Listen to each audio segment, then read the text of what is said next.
Ang dami-dami naman ng binili mo, Rachel. Eh, hindi ko naman ho binili ang lahat ng ito, Inay. Ang iba nga nito, hindi ko lang magamit eh. At saka hindi ho ba next week birthday ni Gigi? Eh, di Oo. magpapaparty kayo? Wala akong balak magpa-party, ate. Ho, ikaw naman. Eh, di imbitahin mo yung mga co-teachers mo, magpa-party kayo dito. Bakit? Pupunta ba kayo ni Mayor? Ay, oo nga pala. Ito nga pala yung mga pasalubong kong mga laruan para sa'yo, Junior. Oh, tingnan mo itong mga laruan na to. Ang gaganda, no? O pag-iingatan mo yung mga yan, ha? Mamahalin yung mga yan. O anong sasabihin mo? Thank you po. You're welcome. Ang itay? Nasa repair shop, nagsa-sideline. Ate, wag mo na nga bibigyan ng mamahaling laruan nitong si Junior. Nagagalit ang asawa ko eh. At saka nasasanay eh. Eh baka hindi naman namin kaya. Tsaka natututo ng maling values. Naiisip tuloy na lahat ng bagay na bibili ng pera. Sandali nga, Gigi.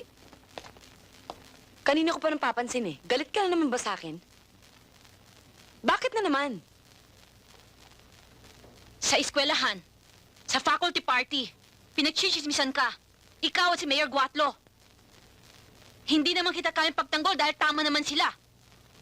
Hindi ko na nga alam kung saan ko ilalagay itong pagmumukha ko eh. Nauubusan na ako ng mga kaibigan sa eskwelahan. Dahil sa'yo. Dahil sa kahihiyan. Yung kahihiyan na sinasabi mo, yun ang sumusuporta sa inyo. Kaya nga kahit kalabaw ako sa pagtatrabaho. Para hindi na kami umasa sa'yo. Para kahit laruan ng anak ko, hindi man galing sa... Galing saan? Ha? Galing saan? Hindi mo alam. Sabihin mo! Hindi mo alam kung saan galing? Tumigil na kayo! Ano ba kayo? Rachel, tuwing dadalaw ka dito, lagi na lang kayo nagbabangayan. Gusto niyo mag-away? Doon sa kalye! Sige, doon kayo mag-away! Sige!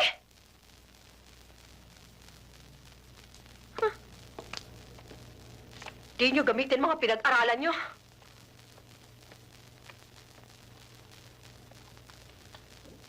Manuel, mas importante to kaysa sa tuba mo. Ang tiyong mo, sinundan ko. Tiyang na siya ngayon. Si Tio Chris. Kristeta na ngayon. Ano? Uy, uy! Manuel! Manuel! Kapit! Akap sa balikat ko!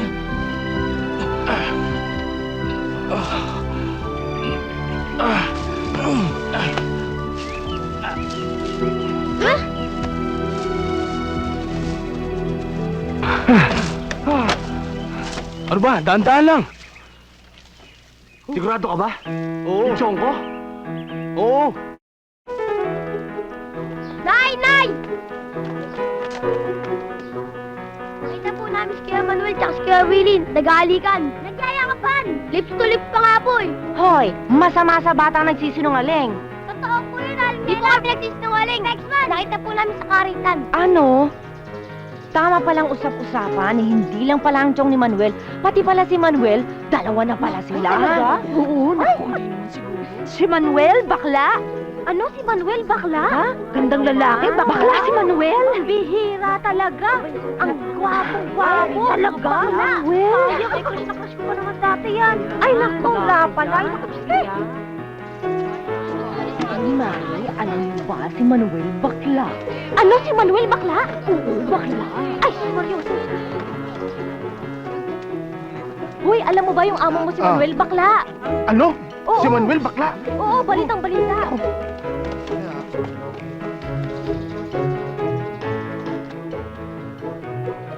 Si Manuel bakla. Ha? Si Manuel bakla? Ay, Diyos ko. Si Manuel bakla? Bakla? Ay, sus. Bakla raw si Manuel. Ha? Bakla si Manuel? Yan, para sa inyo yan, ha? I'm back. Bubot, alam mo ang balita na si Manuel ay bakla. Laki naman yan. Bakla si Manuel? Oo nga, Diyos ko, akalain mo ba naman yun? Kaya pala malalagsit ang tingin niya kay Pedring, ano? Napansin ko sa akin. Nakatingin yata sa pwesto. Ay, Yun eh, wala nang tunay na wala talaga. Yung usap-usapan. Asan yung Ayan na si Manuel. May problema ka ba? Huwag po, amo. Hindi po tayo talo. Ikaw ang aga-aga nakainom ka. Hindi po, kahit lasingin niyo po ako, hindi po ako papatol sa inyo.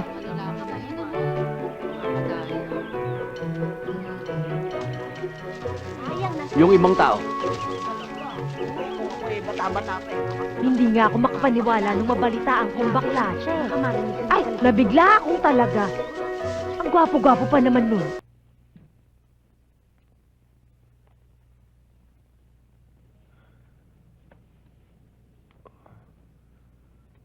Kamusta na pakiramdam mo? Okay lang. Okay lang siguro. Saan na ba ako? Nasa ospital ka. Dinala ka ng mga kaibigan mo kagabi. Nakita nila sa wallet mo yung sulat ni Ana. Ni Dr. Digia. Pinadala ka niya sa akin. Ako nga pala si Dr. Austria. Dale, ako yung espesyalista na inirekomenda sa'yo ni Ana.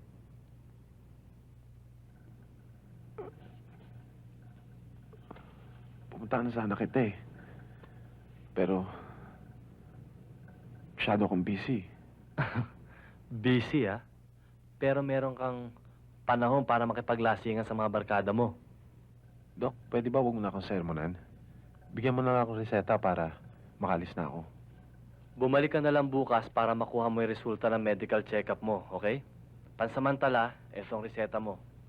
Bumili ka at inumin mo. Meron kang streptococcal infection sa lalamunan. Hindi basta-basta sore throat yan. Pag hindi mo iningatan, bababa sa puso mo, pwede kang mamatay.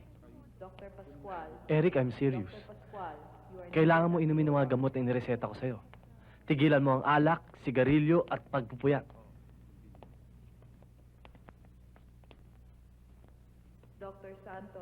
Kumusta ng pasyenteng nirecommend ko sa'yo, Dr. Austria? Ang sarap naman, dinalaw niyo pa ako, Doktora Digia. Responsibilidad ko yun eh. How is he, Dale?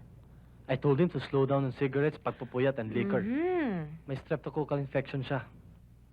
Lahat nga ng masarap, pinagbabawal sa akin ni Doc. Siguro napaka-boring ng buhay niyong mga doktor. Masyado kayong malinis. Well, hindi kasing dumi ng kagaya ng sayo, Mr. Razon. For your information, nasa malilinis naming kamay nakasalalay ang buhay at kamatayan ninyo. Wow. Tama yata tatay ko. Nakakatakot kayong mga doktor. Lalo ng isang Digia. Maniwala ka kung saan at kung kanino mo gusto maniwala. Basta kami, ginawa na namin ang responsibilidad namin. It's up to you kung susunod ka o hindi. Drink your medicine. Honey! Hi! Oh, Tapos ka na? We've got some more commitments to finish.